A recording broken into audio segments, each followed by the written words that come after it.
comedian who has recently published her first book entitled The Lotus Position.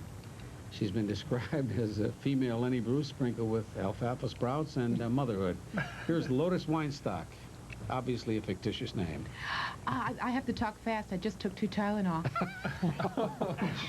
I'm so frightened to take anything. Isn't it's that the awful? Worst. You know, I remember when the toxic shock news hit, I went into shock. I think the FDA does not care about women. If they did, they would have known to test those tampons on rats, but they didn't care.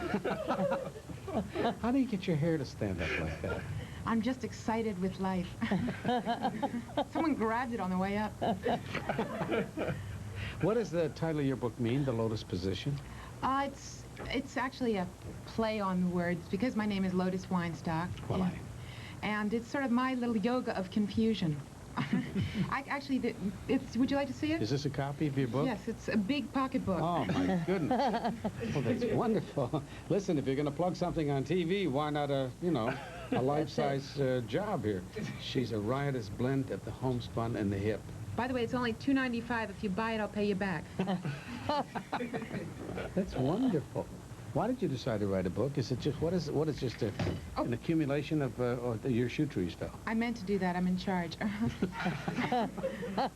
Does this cover a variety of topics, or? Everything from marriage, love, fidelity, world peace. Remember that expression? Oh, yes, of course. Yeah, we can't seem to find it, but people still talk. What about marriage?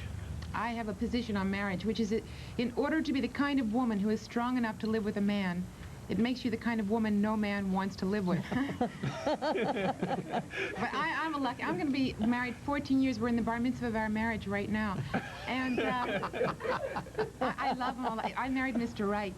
Really? Mr. Always Right. This man can't get a wrong phone number. You know that type? How about fidelity? What about fidelity? Do you deal with that in the book? Yes, I do. Fidelity. Beware of men who say they've been separated from their wives. They usually mean since breakfast. Motherhood. Motherhood. It's so difficult to raise a child in Los Angeles ever since they lowered the official age of puberty to 6. But I have my daughter's going to be 13 on Christmas Day. It checks out with the marriage thing. And all my friends with teenage kids, they always warn me. They say, watch out. They have to rebel. I think it's the parents' fault. I think we have to change the rules around the house to suit the child's needs. Then they will follow them and they think you're boss. For instance, one of my rules is wherever you take your clothes off, that's exactly where you should drop them. Always put empty containers and bottles back into the fridge. When using Mommy's lipstick on the cat, do not wipe it off, because Daddy finds cat hairs hanging from Mommy's lips real attractive. How about fashion? I'm afraid. Fashion? I have a very basic philosophy on fashion. If you only have one toe, you should not wear thongs. They tend to slip. Yes, they do. Yes. Lady. You always tell us about the clay diet. I'm fascinated by that. That's the one I loved. Well, I diet for health, largely, although I took it to the extremes. I take everything to the extremes, even moderation. But, I had to join the Shake Center for the Control of Health Food Addicts. You know what they do there? No. They put you in a room with the most organic items on the planet, and every time you reach for a sprout or a carrot, they slap you with a huge piece of bacon right across the face. But one diet I really loved was the clay diet. I don't know if you're familiar with this, but there's something about the properties in liquid clay that clean the toxins out of the liver, which is the filter system in the body. Did you know that? No. Most guys know 2 things about the body, the mouth and the pee-pee, and they get those confused. But anyway, just a joke. That's my business. But what you do is you put powdered clay in a glass of water before you go to sleep. Oh, excuse me. Say that again. You put powdered clay in a glass. Powdered clay. I was laughing at that. Into a glass of water before you go to sleep. You let the clay sink to the bottom. In the morning, you drink the water. Not only does your liver get clean, but you start to poop these fabulous ashtrays. Can I say that? Oh, sure, I guess. Did you bring any? Oh, no.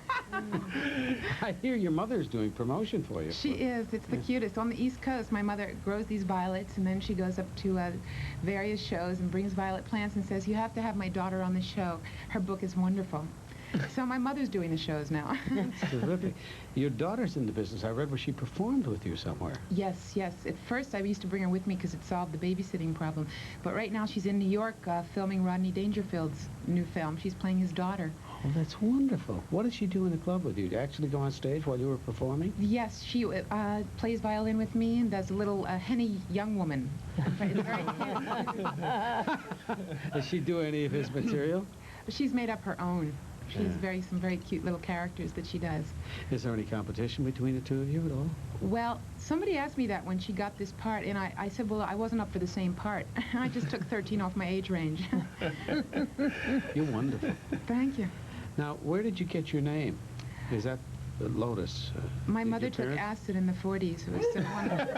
I'm kidding. That's a joke. That's my business. That's a joke. Oh, I love that. That's your business. Yeah.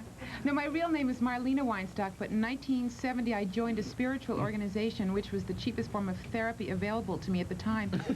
And all you had to do to get in was give them your car and change your name. It was good. And they said, take the name Lotus. It's a prize name. It's an ancient mystical flower.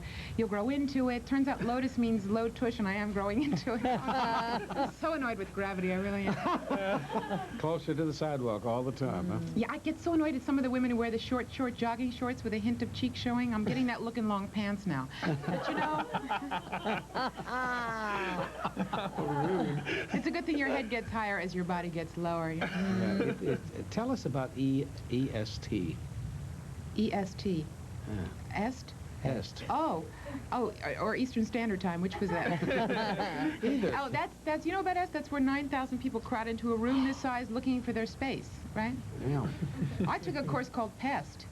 Do you know about Pest? No. That's where you get a Jewish Jiminy Cricket that sits on your shoulder by the name of Elaine Pincus. And she constantly says, be yourself, be yourself, be yourself. I've been asking myself the great questions lately, you know, like what is the meaning of life and why when something smells bad do we take our deepest breaths? You walk into a room that's a little stench, you go, and then we have to involve our company. Come here, smell this.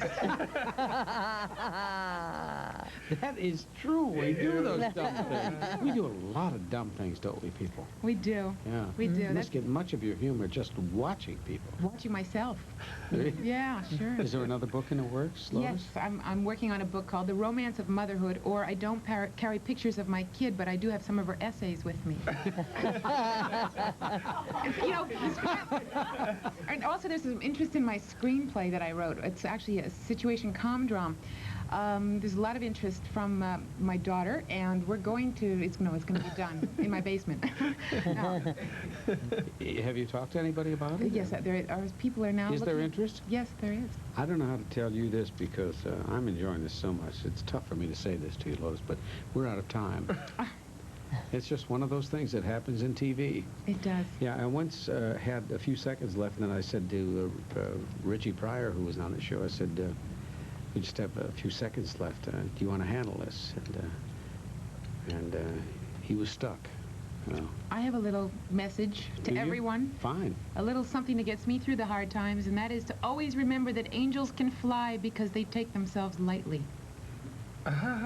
Very nice. good. Thank you, Michael. Thank you, Lotus. Nice. Thank you, Oh, Jean, pleasure. very much. Such a pleasure. And join us tomorrow. Our guests tomorrow are Valerie Harper, Dr. Lawrence Peter, author of The Peter Principle and now Peter's Almanac, handwriting analyst Toby Shapiro, and comedian Gary Shandling. Good night.